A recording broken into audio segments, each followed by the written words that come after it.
Corporate দুনিয়ার মানুষ, আপনারা জকজকে তকতকে পরিবেশে থাকা মানুষ।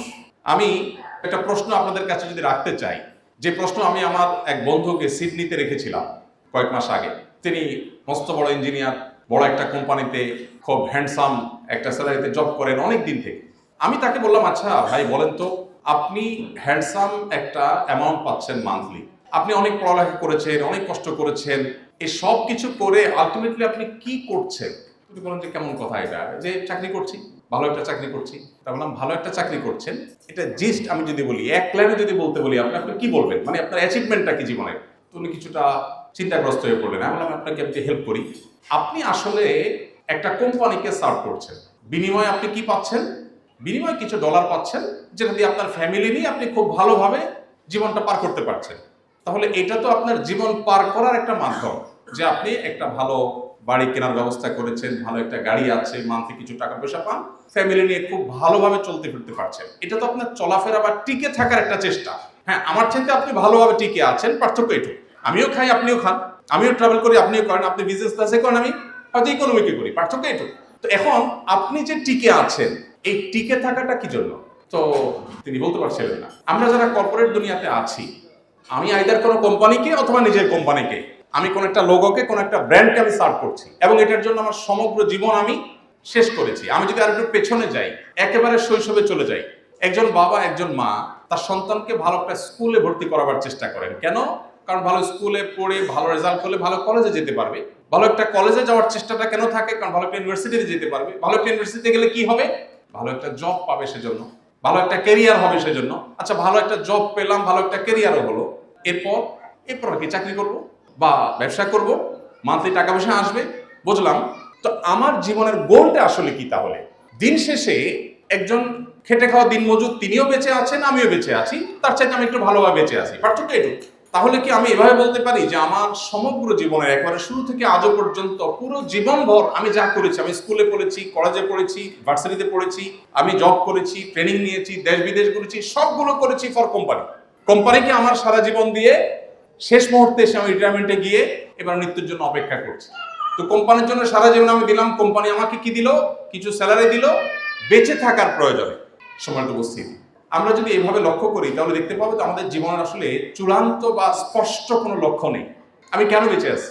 আমাকে বেঁচে থাকার জন্য কিছু স্যালারি দেওয়া হচ্ছে, আমি বেঁচে আছি। তা বেঁচে থাকাটা কি জন্য? বরং আমি যদি অন্যভাবে চিন্তা করি, আমরা রাতে ঘুমাই।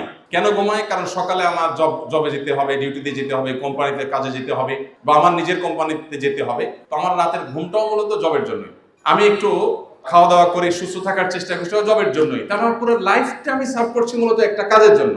এভাবে একটা সিস্টেমের মধ্যে আমরা সবাই প্রবেশ করে গেছি। এমনকি দুর্ভাগ্যজনক বাস্তবতা হলো, এখন আমরা ফ্যামিলিকে সময় দেওয়ার সুযোগ পাই না, এবং যার কারণে প্রত্যেকটা পরিবারে এখন টাকা পয়সা, ভোগবিলাসের উপায় উপকরণ, আমাদের সামাজিক মর্যাদা ইত্যাদি, এগুলোর কমতি আমাদের না থাকলেও সুখ এবং মানসিক প্রশান্তির বড় বেশি অভাব। এই জায়গাটাতে আমাদের নতুন করে রিয়ালাইজ করার সুযোগ আছে। সিয়াম বা রমজান আমাদেরকে সেই জিনিসটিকে দারুণভাবে উদ্বুদ্ধ করে, সেই জিনিসকে দারুণভাবে শেখায়। আপনি দেখুন, পৃথিবীতে যাদেরকে দেখে আমরা তাদের মতো হওয়ার চেষ্টা করছি, তারা সন্দেহ নেই জ্ঞানে, বিজ্ঞানে, তথ্য প্রযুক্তিতে, আবিষ্কারে, অবকাঠামোতে, অন্য অনেক বিষয়ে তারা আমাদের চেয়ে এগিয়ে আছে, এবং সেই জিনিসগুলোতে আমরা তাদের মতো হওয়ার চেষ্টা করে দোষেন না।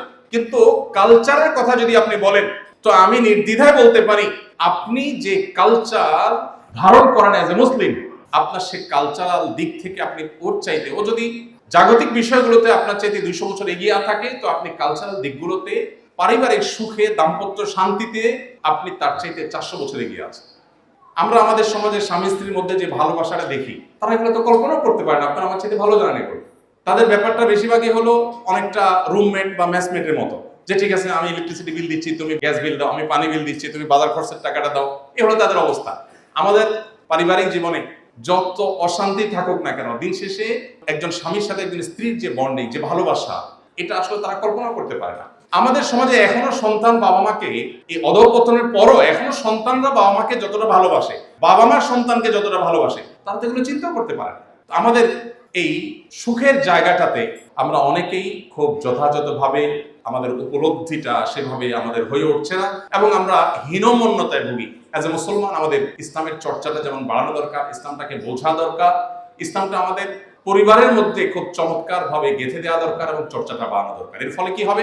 আখিরাতের শান্তি তো পরে, আল্লাহ বলেছেন ওয়াল আখিরাতু খায়রুম ওয়া আবকা, সেটা তো পরে আসবে। পার্থিব জীবনে আমাদের আল্লাহ তাআলা প্রচন্ড রকমের শান্তি, মানসিক সুখ, মানসিক সান্ত্বনা, মানসিক সমৃদ্ধি সেটা আল্লাহ তাআলা দান করবে। নবীজি সাল্লাল্লাহু আলাইহি ওয়াসাল্লাম বলেছেন লাইসাল গিনা বিকাসরাতিল আরদ ওয়ালাকিন্নাল গিনা গিনান নফস। অনেক প্রাচুর্যের মধ্যে, বৈশ্বিক প্রাচুর্যের মধ্যে আল্লাহ তাআলা মানুষের প্রকৃত সচ্ছলতা রাখেননি। প্রকৃত সচ্ছলতা হলো মানসিক মনের সচ্ছলতার মধ্যে। একজন ধরুন তার দুইটা ছেলে বা একটা ছেলে একটা মেয়ে, দুজনকে পাঠিয়ে দিয়েছেন বিদেশে পড়ার জন্য। এখন আলটিমেটলি বিদেশে পড়তে গেলে ছেলেরা মেয়েরা সেখানকার ভালো এনভায়রনমেন্ট পায়। বিদেশি এম্বাসিগুলো আমাদের দেশে এম্বাসি খুলে বসে আছে আমার দেশের মেধাবী ছেলেগুলোকে ক্যাচ করার জন্য। আমি কয়েকদিন আগে কয়েকটা এম্বাসির উপর একটু ঘাটাঘাটি করার চেষ্টা করলাম যে তাদের ভিসা দেওয়ার ক্ষেত্রে পলিসিটা কি। তো আমি অবাক হলাম, আপনারা অনেকে হয়তো আগে থেকেই জানেন, আপনি একজন প্রতিষ্ঠিত মানুষ, আপনি একটা ভিজিট ভিসা অ্যাপ্লাই করেন, হয়তো আপনাকে রিজেক্ট করতে পারে, বাট আপনার ছেলে যদি স্টুডেন্ট ভিসার জন্য দাঁড়ায় তাকে রিজেক্ট করার সম্ভাবনা খুবই কম। অবাক করার ব্যাপার না? আপনি একজন প্রতিষ্ঠিত ব্যবসায়ী, হয়তো আপনাকে রিজেক্ট করতে পারে, কিন্তু আপনার ছেলে যদি মোটামুটি তাদের পারপাস সার্ভ করে তাহলে তাকে তারা ভিসা দিয়ে দিবে। কোন কোন দেশ আছে 95% বেশি তারা স্টুডেন্ট ভিসা তারা আপনার অ্যাপ্রুভ করে। কাহিনী কি? আপনি বলবেন তারা জ্ঞান বিজ্ঞানকে অনেক অ্যাপ্রিসিয়েট করে, তারা এই দেশ থেকে, তারা এই দেশের ছেলেরা ওখানে জ্ঞান বিজ্ঞান অর্জন করতে যাবে, পড়ালেখা করতে যাবে, অ্যাপ্রিসিয়েট করে। বাস্তবতা কি আসলে তাই? তাদের তো বিশাল বড় জেনারেশন গ্যাপ তৈরি হয়ে যাচ্ছে। তাদের বিবাহ বহির্ভূত সম্পর্ককে তারা স্বাভাবিক করার ফলে তাদের দেশে প্রণোদনা দিয়ে, পৃথিবীর এমন একটা উন্নত দেশ হয়তো আমরা খুঁজে বের করতে পারবো না যেই দেশ সন্তান জন্ম দেওয়ার জন্য প্রণোদনা দেয় না। একটা দেশও উন্নত এরকম পাওয়া আমার মনে হয় অলমোস্ট অসম্ভব। কেন?